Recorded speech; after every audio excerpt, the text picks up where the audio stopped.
Hello, Bournemouth fans, and welcome to another press pass on the podcast.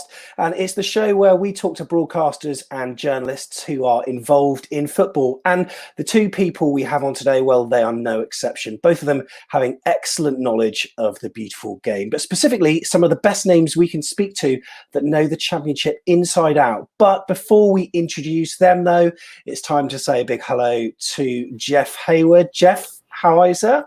Happy New Year, Sam. I am well, thank you. Happy New Year. Hopefully this one will be a little bit better than the last one, eh? Yeah, let's hope so. Can't be any worse, can it? Oh, don't say that, Sheff. Right. No, that's right. Anyway, let's introduce our first guest. Firstly, it is Daniel Storey, who you've seen on the pod before. Daniel, how are you? Yeah, I'm fine, thank you, all things considered.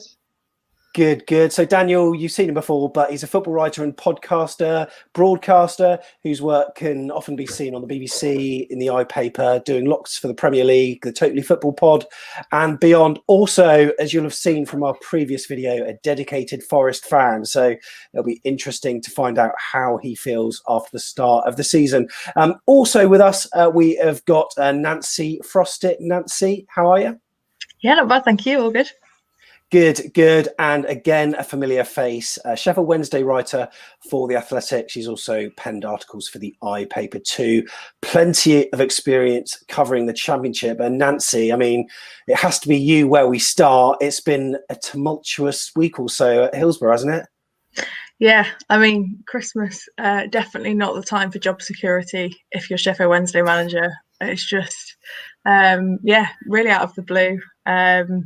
Tony Pulis sacked on Monday night. I've lost track of the days, but he's the third manager that this owner has sacked kind of around Christmas time. Carlos Carvalhal went, I think that was Christmas Eve, and then Jos Luhukay, who replaced him, went a couple of days before Christmas as well. So it's clearly that time of year where kind of you start to see managers dropping, but I suppose the big story is that he's only been there for 10 games. So it's hunt for a new manager much sooner than I thought any of us would have anticipated. I haven't checked the stats, but I reckon that must be Pulis' shortest reign at any club ever. I think so. I mean, he's definitely Wednesday's shortest reigning manager now, which is kind of a bit of an unfortunate sort of title to pick up. But yeah, I would imagine. I don't know where he's been before, where it would have been any shorter than that. But it's barely any time. 45 days, I think, in total. So, give us the inside scoop then, Nancy. I mean, what's happened at Hillsborough? Has the writing been on the wall for quite a while, or did it come as a shock when you heard the news? I think it was a shock. There were some rumours swirling. So Wednesday beat Coventry the last game before Christmas, and Tony did his post-match presser. It was completely normal. He'd gone off for a drink with Mark Robbins in his office at Hillsborough, and I think they must know each other, having a good catch up anyway. And then my phone started lighting up, Wednesday fans messaging me saying, "Oh, has he gone? Because there was some sort of rumour on Twitter that basically he'd walked. And like, as far as I understand, that wasn't the case at all at the time. And then, not even 2 games later, 1 game later, he's obviously been sacked. So, the results weren't good enough. I mean, he got 4 points from his last 2 games, which was the same as Gary Monk just before he got sacked. So it looked like things were just picking up again, or starting to pick up. But beyond that, I mean, 1 win in 10, it's not enough if they want to stay up. And luckily they won against Middlesbrough last night. So it's a difficult one. I suppose it's quite a brave call, I think, to obviously make that change again, having realised that maybe it's not worked so soon. So can I just ask, Nancy, Gary Monk beats Bournemouth, Sheffield Wednesday win 1-0 against us, gets fired. Yeah. Pulis beats Coventry, gets fired. I mean, Daniel, you'd love a manager like that for us to win games for you, wouldn't you? Yeah. I mean, you have to score goals to win those games. So we're probably not in any real danger of that at the moment. But I mean, I think we're kind of suffering exactly the same, or some supporters feel they're suffering exactly the same, in that the manager was brought in as a stabiliser, not necessarily as a firefighter, but certainly as a stabiliser. And the supporters understand that there's going to be some pragmatism in terms of the style, but the results have to match that style. And there's no doubt, certainly amongst supporters at Forest, that Chris Hughton's under pressure just as Tony Pulis was at Wednesday. So you had Lamouchi up until, I think, October the 5th. Was it a managerial sacking that you expected at the time?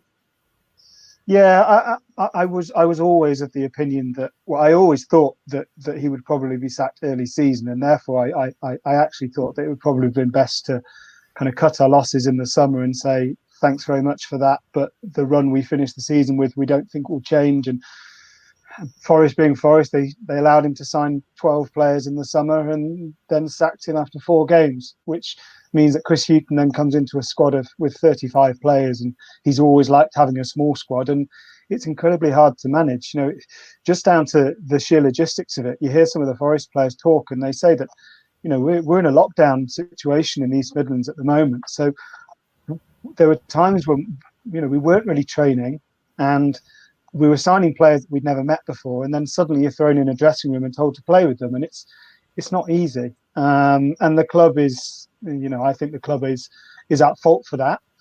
But I still think that we thought we'd see a little bit more from Hughton so far.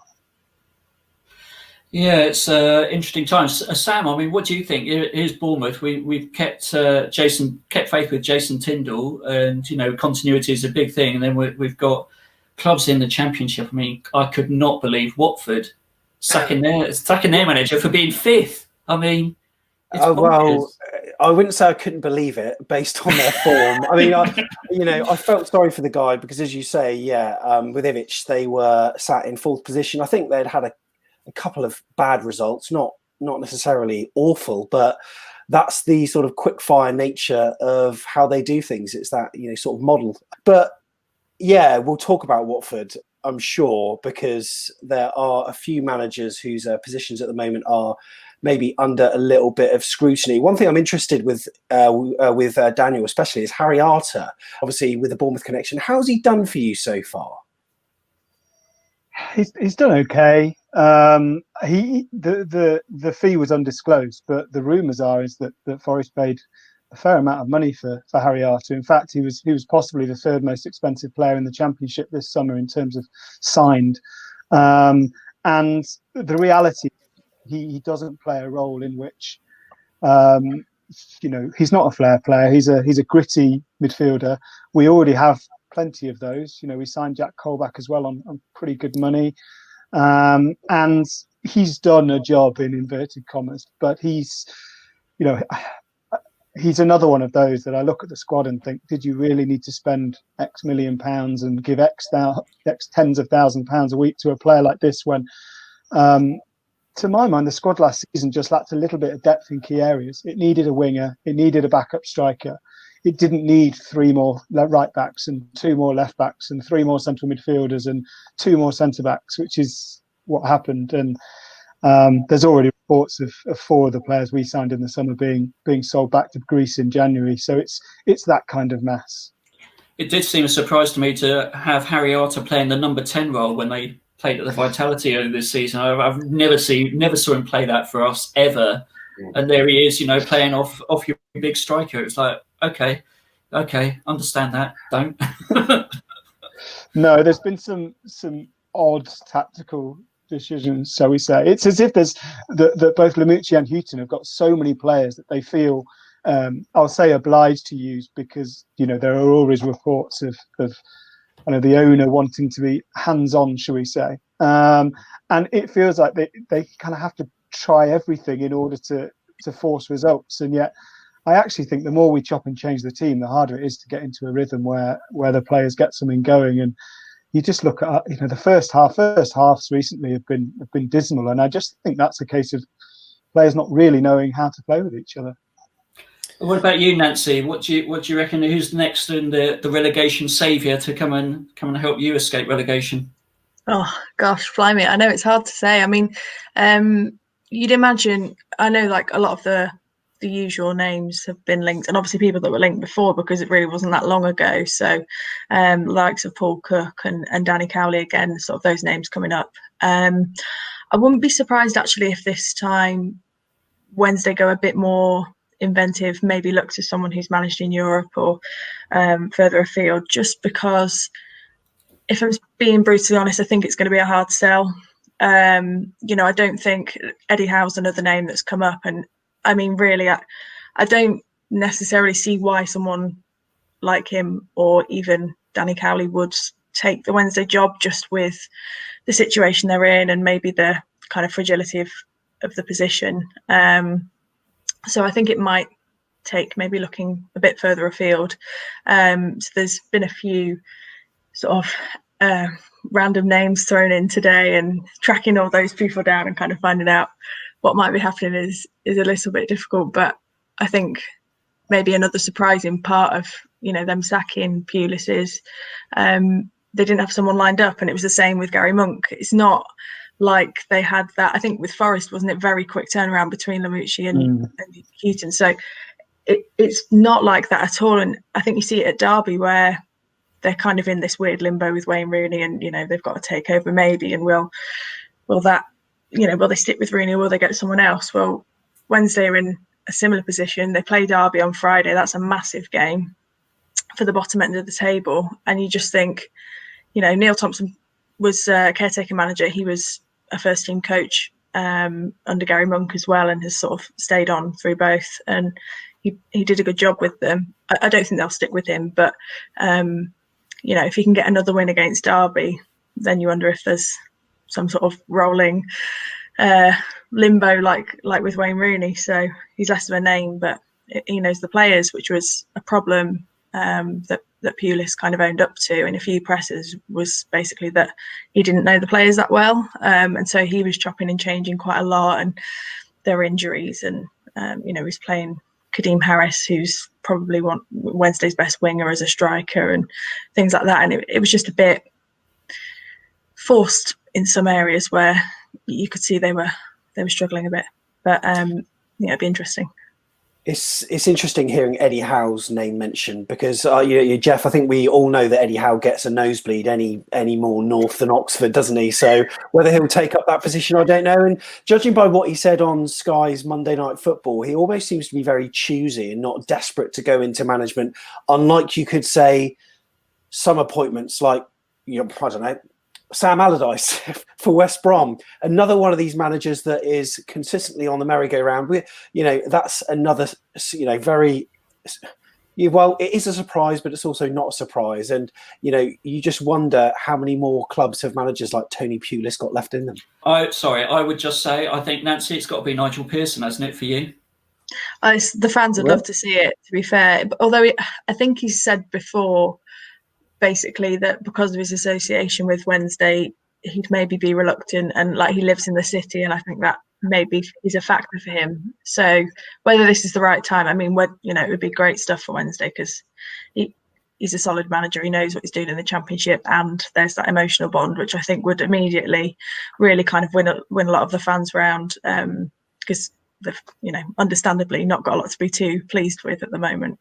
No, I think Eddie is being very sensible in that, I don't know whether he would admit it, but I suspect Sam Allardyce took the West Brom job because it was the first one that came along, rather than necessarily he thought it was the best fit or the best hope of staying up. Whereas Howe's in a slightly tricky situation whereby his next job is really quite important for his reputation. Now, that's not really his fault, but when you stay at a club for so long and do great things there, and eventually things kind of peter out slightly, that next job is huge, because he needs to prove that he's Eddie Howe Premier League manager, or rather than Eddie Howe Bournemouth manager. So it is a big decision for him. I completely agree with Nancy. I think he would be mad to take the Wednesday job, and I think he would have been mad to take the Forest job. And there were reports that Forest tried to get in his ear as well before, or while Lamucci was still in the job, or before they appointed Hughton. So I think it would be silly to take either of those. Ours is a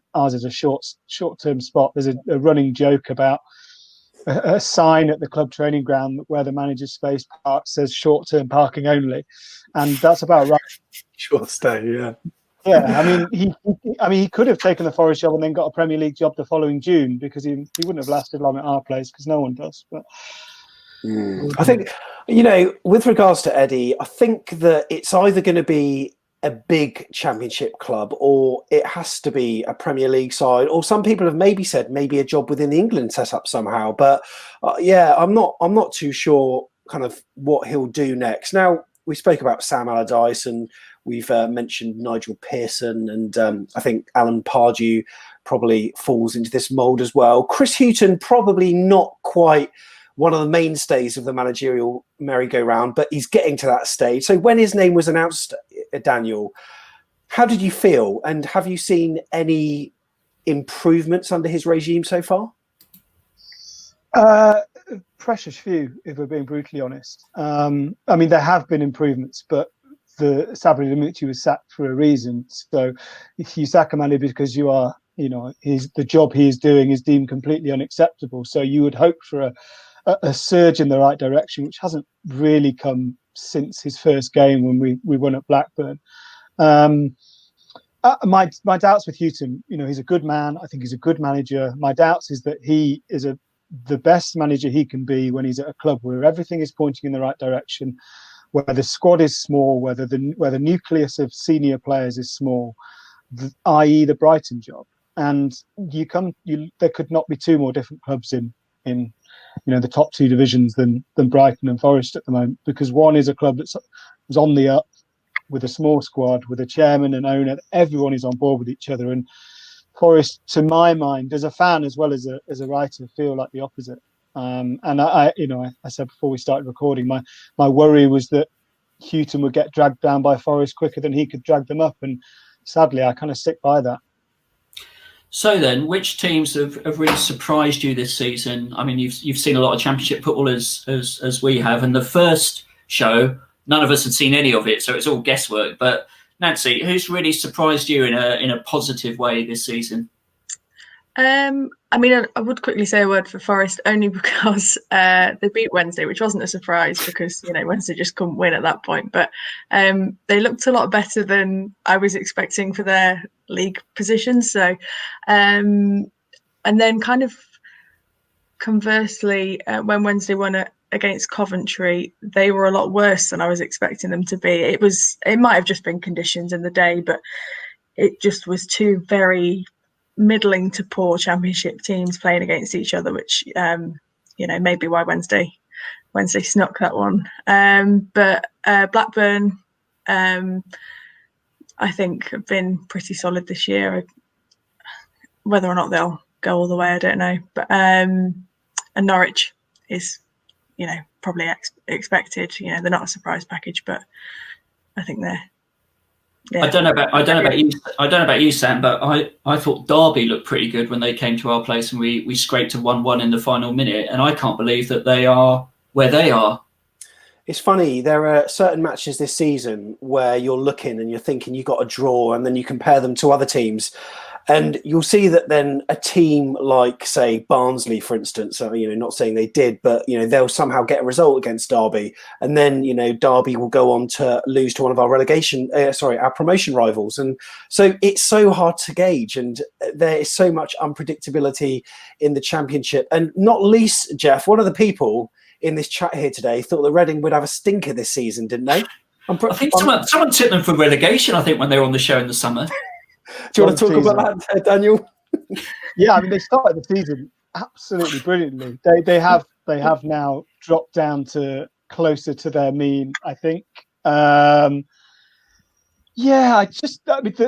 finances, to my mind, seems far beyond control, and I just wondered that they wouldn't have enough, and they had a kind of left field manager in, but they started really well. I mean, I will say I thought that the relegated clubs would be strong, and they look pretty ominous already. You normally get an acclimatization period and then you get the push.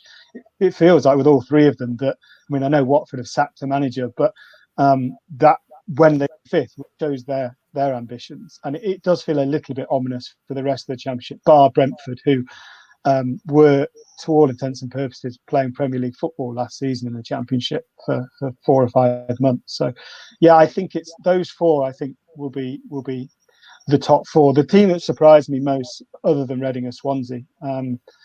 Steve Cooper's doing a remarkable job with.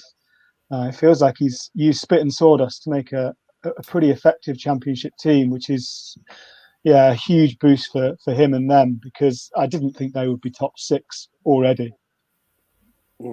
It's strange because, you know, as Bournemouth fans, we are used to having managers that stay for a long time, and to me, the Watford situation just seems absolutely bizarre. Daniel, I don't know if you know much about this, but you know, at Bournemouth, when you used to walk into the stadium, the walls would have slogans that were the idea of Eddie Howe. The way that rooms were designed was because of his, philosophies. How on earth does a manager have any long-term plan at Watford, or is it just not in the contract? You know, you're just here for the very short term. Because, you know, to me, I would want to stamp my ideas and my, sort of authority over the place, but you just can't do that being sacked every 2 minutes. No, I mean, I think you have been, in the nicest possible way. You've been spoilt with Bournemouth and Eddie Howe. I remember going to spend the afternoon with him at the training ground, and all over the walls are, he'd written yesterday in training, so-and-so player was top for this, so-and-so player was bottom for this is his fine, this is his, this is his punishment, in a kind of jokey way. And he literally was. It was his writing on the walls. It was complete control. It was complete control. And I don't see how you have that when you are on such a short-term, psyche at a club. But Watford do it for them. Chelsea did it for 15, 20 years, and they made it work. And to an extent, Watford have made it work. They've been in the Premier League more often recently than far bigger clubs than them have. Eventually, I kind of feel like they'll come a cropper doing it, but they're up there again. They've made the decision, and they'll back themselves to get the next one right and get promotion again. And it's quite hard to criticise when your own club is A, doing the same, and is B, doing it in the low reaches of the Championship. Indeed. So, which team do you think, Daniel, is probably your biggest surprise packet? If you're going to say that, Reading is still, the bubble's going to burst and they'll end up dropping, who would you say is the biggest surprise for you?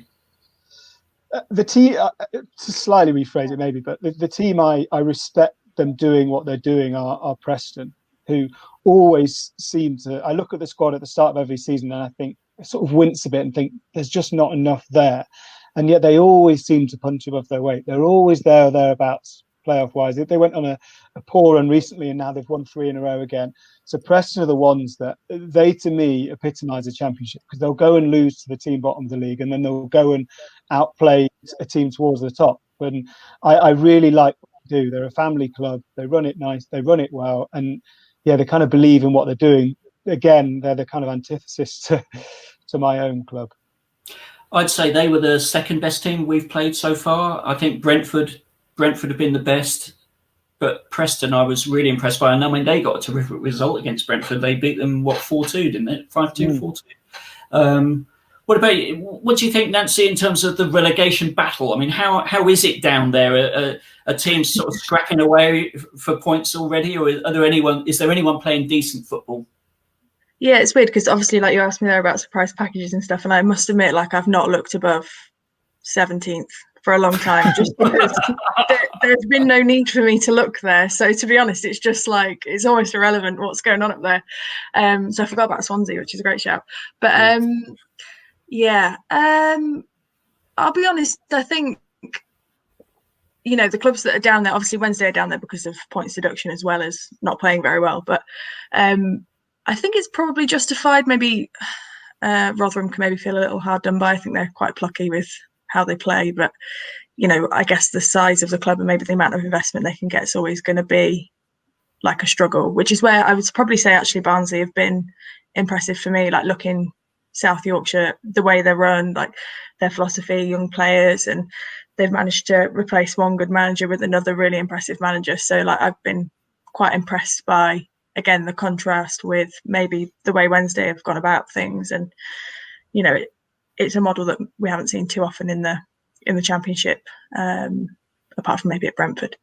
But yeah, down the bottom, I think it's been a bit erratic, really, because Wednesday lost 3 on the bounce. They lost against Wycombe Luton and Rotherham. They got absolutely pasted by Rotherham 3-0. And it was they absolutely peppered Wycombe and then lost that one 1-0. So I think it'll be a case of, especially for Wednesday, it'll be a case of actually kind of living up to certain moments where you think, oh, they're going to score here, or it's almost scripted in parts where you can feel the opponent's going to score, or it's too scripted in their games where you can see problems occurring. And I don't know if that's the same for the other teams that are down there, but it's just kind of almost preempting those issues in the games. And more experienced and better teams will just exploit the problems that are very clear to see.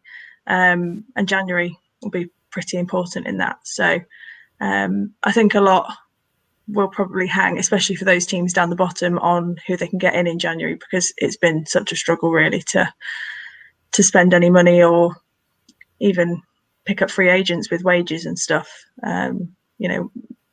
With no fans in the stadiums, I know that cash flow's kind of not been particularly good for anyone in the EFL.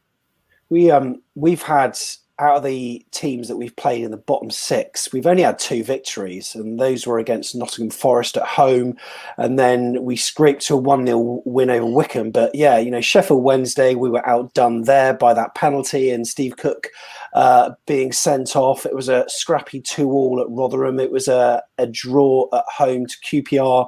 It seems that absolutely anything can happen, and surely that gives you some sort of inspiration a little bit, Nancy, by the fact that I think we were first or second in the league at that point in time. So, there's not one match where you can really think, when Bournemouth were in the Premier League, when we played, say, the likes of Man City and Liverpool, it was a free hit. But in the Championship, it seems like you don't really have that as much. Would that be fair to say?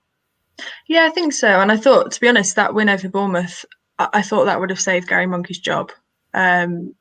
Given the performance was good from Wednesday and the result was obviously cracking considering where you were in the league at the time. So that's kind of, it's probably the definition of, being a Championship club. But Wednesday don't win the games you expect them to win, and then they win a random one, against a team that's unbeaten or a team that's flying at the top of the table. And so I think, it's a case of, obviously, the clubs that are going to get promoted are those ones that do win when they're expected to, and only very occasionally have a little blip.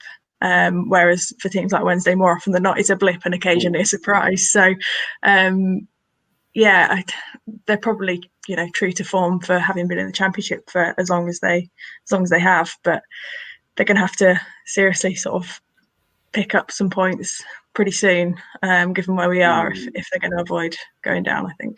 Well, it's still pretty tight down there, and it seems to me that, as Sam said, any team can beat another on its day, and there are a few teams that I think could quite easily get dragged into it. I mean, we played Birmingham City earlier this season. They were one of the weaker sides, I think, in the division, but yet they're still, above the drop zone. But I could see them easily getting dragged into it, particularly after Derby hammered them 4-0 at home. You sort of think, I mean, put a run together, Daniel, and it could all change quite quickly.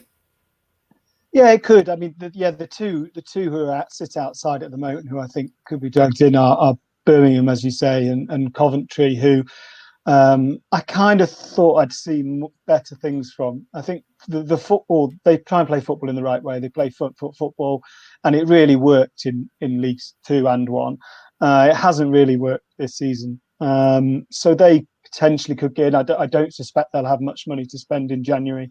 So they could get dragged in. But I think Derby will probably be all right. In fact, as much as it pains me to say it, I'm more confident in Derby being all right than I am in Forest being all right. So, and as Nancy mentions, January, Forest have signed 66 players in the last 2.5 years.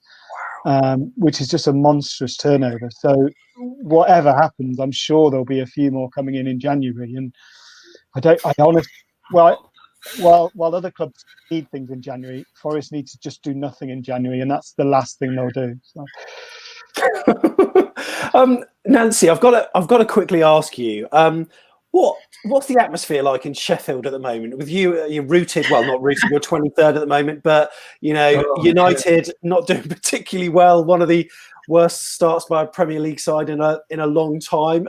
What's the general atmosphere like, and what is the kind of dynamic between the fans? Because how can you really get one over your rival, given you're both not in a great position at the moment? Yeah, it's really bleak, and I've written a joint article with one of my colleagues who's our Sheffield United writer, and between us we've just been like dropping texts every week saying, you know, which one of us is going to be confirmed for relegation first. But yeah, it's I probably think Sheffield United are in a worse position in terms of, you know, league points, and because I think they've only come back. A team with, you know, as few points as them has only saved themselves from relegation 3 times or something daft.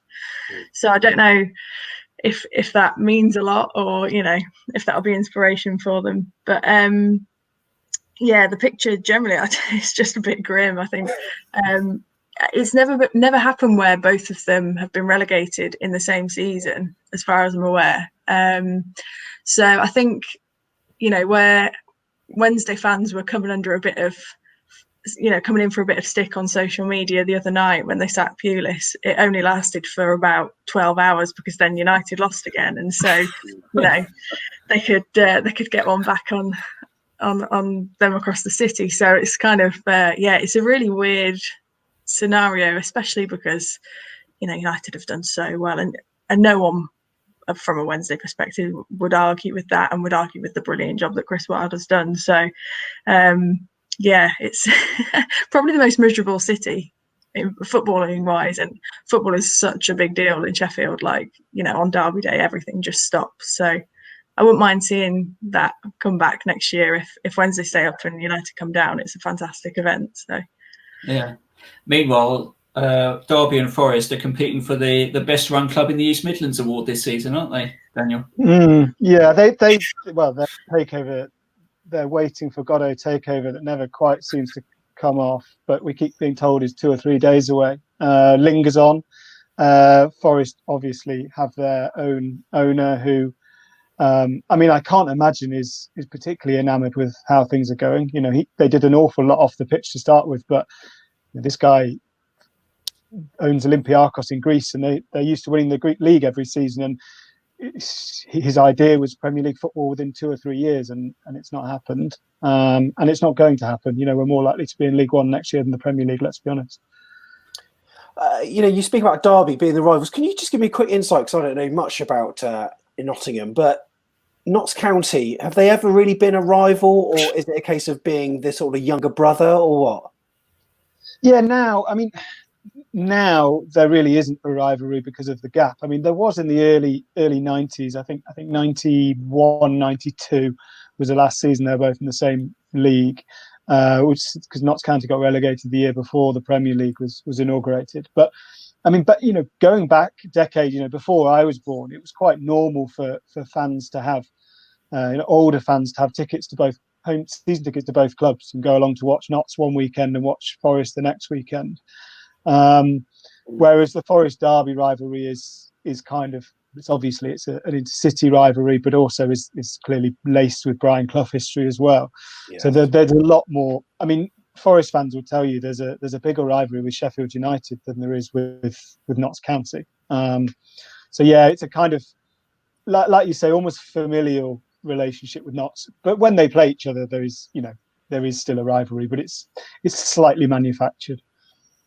It's a shame we haven't got the fans in the stadium at the moment, and it would be good to see the rivalries, especially, you know, maybe next season we can see that between Sheffield United and Sheffield Wednesday. And yeah, recently it was announced, Jeff, that Bournemouth, Poole and Christchurch have gone into Tier 4, which means that we can now no longer go to Dean Court, which is a crying shame that, given at one stage we were the only club that were allowed it, but then our match against Millwall on Boxing Day was called off because of a coronavirus case with them. So, and it's probably going to change a few thousand times before this video is even released. So we just don't know, do we? We don't. And I think it's been a leveller for the championship matches I've seen. I mean, away from home definitely feels more comfortable for us to go to some of these cauldrons. I mean, you know, we've got the classic, the wet Saturday night at Stoke coming up. But even though the elements will be against us at the Britannia, there won't be 30,000 fans screaming at the referee and screaming in our faces, which would be helpful, actually. The one game where I think we struggled away from home this season was against Borough, where there were 1,000 fans, and the 1,000 fans sort of screaming at the referee to give every free kick in that game worked for them. And for us, it's been an advantage having fans the last two games, which we beat Huddersfield 5-0, we beat Wycombe 1-0. So not having fans levels it out for everybody, and actually it makes it fairer. Come on, I mean, it's harsh for only one club to have fans in any games, isn't it? Don't you think? Yeah, I mean, Daniel, do you think the constant unpredictability in crowd attendance, whether they're going to be there or not, can affect a player's psyche? My gut instinct is that players have probably had an initial shock playing without fans, because they won't have done that, other than maybe the odd under-23, under-18 game. Won't have done that for a long time. But I suspect it's actually made them a little bit more relaxed. I think the managers certainly find it easier to get their messages across. I think players probably act up less, maybe both in terms of, not just diving, but just in terms of kind of playing up to the crowd. I just don't think we see that now. I think it feels a lot more like the 22 players walk onto the pitch and say, right, let's get going, let's have a game. And I think you get a kind of an almost purer form of football that way, albeit one that I think is a shell of the game I love watching in the ground. I think it's a crying shame, but needs must. But no, I think they feel a bit more relaxed. I mean, the one thing to say is that, if there were 30,000 fans in the City ground each week at the moment, then the players would feel a lot less relaxed, I can promise you, because they are a grumpy lot and they've been given some reason to be grumpy this season. And I think they probably would air their voices. Do you think it's maybe, having empty grounds has maybe found some teams out, in that the 30,000, 20,000, however many people are in there, are almost the 12th man for them? Yeah, maybe. I think I agree with Jeff. I think it playing away from home is still a disadvantage, because there are, psychologically there are things, even in terms of visualization. If a striker takes a shot and he knows the ground, it can become easier. He knows where to set it out. He's been in those positions before. They make a difference. But in terms of the crowd, it's clearly a leveler. But I still think there's a mindset in some managers of, we are the away team, so we'll play like the away team. I think that's one thing Chris Hughton has been guilty of, is playing games we must not lose away from home. Whereas actually, there's no reason not to go at teams now. There's no reason not to try and play your football. Yeah. And the best teams in the league, I think, the ones I've seen this season, are the ones that just go out and play front foot football wherever they are. And I include Bournemouth in that. Yeah, there don't seem to be too many teams that seem to play with an emphasis on good football. I mean, you mentioned Swansea earlier. I was quite disappointed to see the way they played against us, where they basically parked the bus and tried to hit us on the break for the entire 90 minutes. And then, in fact, they were kind of happy to go for a draw from quite early in that second half. And it seems to me that there's a lot of teams that are, I don't know, just happy to play quite a limited sort of type of football. Nancy, do you think that's fair from the stuff you've seen this season? Yeah, I think I don't know how much maybe injuries and kind of the fixture list plays a part in that, because I think there's definitely been times where I've watched a game and thought, like you say, you can tell almost from 55, 60 minutes that maybe a team's playing for a draw. And I think if fans are in the stadium, they don't let you get away with that, especially in the Championship. The amount of times, and it happened in Wednesday's match against Norwich. Norwich had some fans in. I don't know what tier they're in now, but at the time, it was their first home game with fans in, and Wednesday were in the lead, got pegged back. And prior to fans being there, I felt like that, those late comebacks that maybe define some of the best Championship games had been happening a lot less frequently. I don't know if it's still the case, but I think up to a few weeks ago, maybe a month ago, this was like the lowest scoring Championship season ever. And I don't think, that's entirely unrelated to the fact that there are no fans in the ground, because, I mean, it's massive at whatever level you play at, but, in the Championship, it really can mean so much. And for Wednesday, like that, it's the same as what Daniel was saying about Forest. I don't know if it's been a bad thing that the fans haven't been able to get to Hillsborough, because it's a fantastic place when everyone's going and, everyone's moving in the same direction and it's upbeat. But when things aren't going well, it's pretty hostile, and, it can chew up players and managers and spit them out with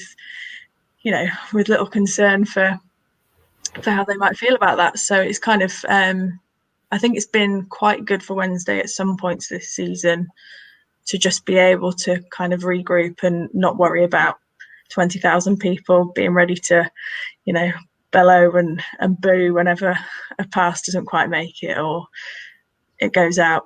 But then also they might have benefited from the pressure, so it's a bit difficult to say. But yeah, Wednesday normally take a lot of fans away as well. So where they've struggled at home, they've normally performed quite well away from home, because they'll take 3,000 on a Tuesday night to Millwall or something, and few other Championship clubs probably are able to do that with such a large following. So funny. I mean, I'd like to pick relegation and promotion based on the 3 best teams, 3 worst teams we've each seen this season. If you do that, then I'm putting Huddersfield in there. I'm putting Birmingham City in there. I'm probably not putting Wycombe in there, because actually they were fairly decent. I don't know. The 3rd worst, maybe just on the quality of the football, Rotherham. But they're a team that hustled and bustled against us, didn't they? Yeah, they really did. They knew how to get in our faces. And in a minute, Jeff, I think we should ask them if they want to revise their predictions for who's going to go up and who's going to go down. Now, before we do that, just a topical point. Of course, the team that got promoted won the Championship last year, Leeds United. A questionable tweet the other day they put out with regards to Karen Carney's comments about Leeds' promotion last season. And it seemed to have split opinion on Twitter with regards to, whether they should have deleted it. Why did they put it out? Is it targeting her? Daniel, when you saw that, what were your thoughts? Because they sort of quoted up a clip where, she said her bit about would have Leeds got promoted if it wasn't for COVID, and there's been a lot of reaction from it. Yeah, I mean, the first thing to say is I don't. They just won 5-0 away from home. I don't see why an official account would want to focus on anything other than the joy of winning 5-0 away from home. I think there's a kind of wider problem that's football club account, or some football club accounts feel the need to be these kind of banter content makers and drive huge social media engagement. Whereas, I mean, they don't really need to do that. For an official account, they just need to let you know what's happening and when it's happening. They don't really need to try anything else. But Leeds chose to do so. I thought it was pretty irresponsible, not least because, I mean, the club announced to say that they were surprised at the abuse given to Karen Carney in reply to their message. Well, I mean, they clearly haven't been on Twitter much recently over the last decade, because sadly that's how it works. And I do think there is a duty of care that official football club accounts should be a little bit more responsible with that. I don't think Karen Carney's opinion was right. I think they probably would have got promoted, whatever. But that, so what? Like, it's a pundit's opinion. It doesn't need to become this sensationalized storm, which Leeds should have known, if they didn't, that it would become. Yeah, Nancy, what are your thoughts on it? Yeah, I agree. I mean, I think I'm just pretty uncomfortable with, any club or account that's got, tens of thousands, hundreds of thousands of followers calling out an individual on anything. And I mean, some people feel that the point's been made, that it's become a debate because she's a woman, and, other male pundits have been called out at various points. But if you don't, like Daniel's just said it, if you don't see that that's where this would have gone by calling her out, where have you been for the last 10, 15 years on Twitter? I think Karen's a great pundit. So whether or not that short clip kind of sums up her talents as a as a pundit at all. So I don't know. I mean, I've seen a lot of people replying saying, "Oh, have a day off. Don't make it about gender and all these things." Well, as a woman who's on Twitter and who works in football, actually, it's quite hard to have a day off from receiving some of those comments. We'd love to have a day off from it because, but we don't get the chance because someone's always there to say those things or question what you're saying. So I don't know. I think they've tried to kind of apologise for it. Or, well, they've not even apologised. It's a bit of a half-hearted backtracking anyway. So I just don't think it reflects well. And yeah, like Daniel said, probably feeds into that weird banter football club kind of relationship on social media, which it can split opinion, can't it? Yeah, agreed. And, like the way they framed it, I mean, obviously when TV pictures are produced, it's like, 16:9, but when you're chopping up a clip for social media, you're sort of using a square. And they could have used a wide shot had they wanted to, that included Jimmy Floyd Hasselbank, Leeds goal scoring legend, to her left, who was agreeing with her by saying, yeah, but they just focused in on her, which I think that's where the context is lost a little bit. And when you've got a Leeds goal scoring legend also agreeing with what she says, then, why are you saying that she's not got, but I don't know. It's a very interesting conversation, but I'm sure you saw that debate. Did you, Jeff? I did. And football is a game of opinion. That's the whole flipping point of it. We come on this show, we express opinions. It's not about facts. Who knows what would have happened to Leeds? Who knows? We can say, yeah, on balance, they probably would have gone up anyway, but we just don't know. So I think there's also certain clubs have sort of issues around themselves. There's been a lot on social media about Leeds not getting called out by pundits for when they get hammered 6-2. Bielsa's still this godlike coach, which, valid opinion. So the fact they win 5-0 and then start giving it to the pundit just felt like, what are they? What's in their mindset that they're doing that? And I think it's partly this kind of siege mentality that is around some clubs, whether you like it or not. Leeds definitely have that, and I wish them well. I think they're playing some fantastic football in the Premier League. I think they've done the best out of any promoted side in the number of points they've got already, or the number of wins they've got by now. They'll do well. They've got decent players. They're playing an entertaining type of football. Great, enjoy it. Don't pick on a pundit for saying something stupid. Crikey, that's a full-time job. Yeah, and you know what, Jeff? We went into the Premier League with that mentality, and it was a case of us trying to score more goals than the opposition. And I think Eddie Howe, they just started to think too much almost, and then we ended up where we are now. But talking of pundits, they always have their predictions, Jeff. And to finish, we'll talk about yours because, obviously being a Bournemouth fan, you said that Bournemouth would be up there. But have you revised your predictions of who's going to go up and who's going to go down so far, Mr. Hayward? Well, I do think the best team that we've played is Brentford. And I think that us and them probably play the best football that I've seen. So on our day, it's whether we've got that consistency, which is still an issue. I'm hoping those are the two teams that do go up. And I think probably... I say it's going to be either Norwich or Watford as the third team that go up at the moment. I think, from my point of view, I'm going for Norwich, Bournemouth, and then one other. And I think I said this at the very start on our first show. I can't see past Watford as well, the three teams that went down. I think Brentford will be there or thereabouts. Maybe this will be their year. I don't know. Nancy, who are you fancying to go up this year?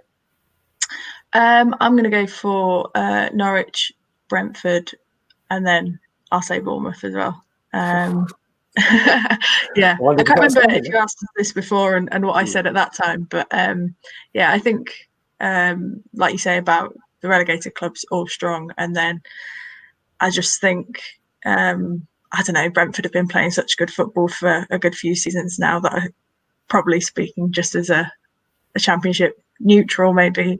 They're a team I'd like to see in the Premier League because I think they could do some really exciting and great stuff up there. So, yeah, they're my three. Go on, Daniel. I think I'm going to be really boring and basically copy Nancy. I think I think Norwich had their kind of injury crisis, and yet they're still top. So I can't look beyond them. And yeah, I think it'll be really tight below them. But yeah, no surprises. The same three fighting for that second automatic promotion spot, which is Bournemouth, Brentford, and Watford. Because if you sack a manager when you're fifth, you want second, don't you? I think Watford will be the lowest of those four, though. I think it will be so tight between you and Brentford. I really do. Yeah. Scary. Right. Who's going down then, Jeff? I think that Rotherham will go. I think Wycombe probably will go just because they're fairly limited. They've got a lot of heart, but I just don't think they play enough creative football to score enough goals to stay up, unfortunately. And I think the third team will possibly be Birmingham City at the moment. I think they'll drop into it. I was about to say the same thing, so I think they're dropping like a stone at the moment. And Nancy, teams to go down. Will Sheffield Wednesday escape it and make sure that Steel City derby is going to happen next season? Yeah, crikey, it's a big question. I don't know how to answer this. Whether to answer this with my head or heart, or which side of my brain. I mean, like in terms of the other two clubs, I would say Wycombe, and with a sense of disappointment, Rotherham, because I do really like Paul Warne, and I think he's a great coach, great manager. Based on watching a lot of Sheffield Wednesday, I think I'll have to put them in there. I don't want them to go down. I desperately want to be proven wrong, but having watched so many hours of, football, this decline has been there for a year, and it's been there for two permanent managers plus a caretaker, and I just don't know if I see it coming to an end until the summer, where they've got a lot of players out of contract and there's just a chance to kind of completely reset. So yeah, I'm gonna reluctantly maybe throw Wednesday in there, but with a hope that I'm proven wrong and you can all laugh at me in reverse psychology. That's what it is, Nancy. It's reverse psychology. And Daniel. Yeah, I think Wycombe go.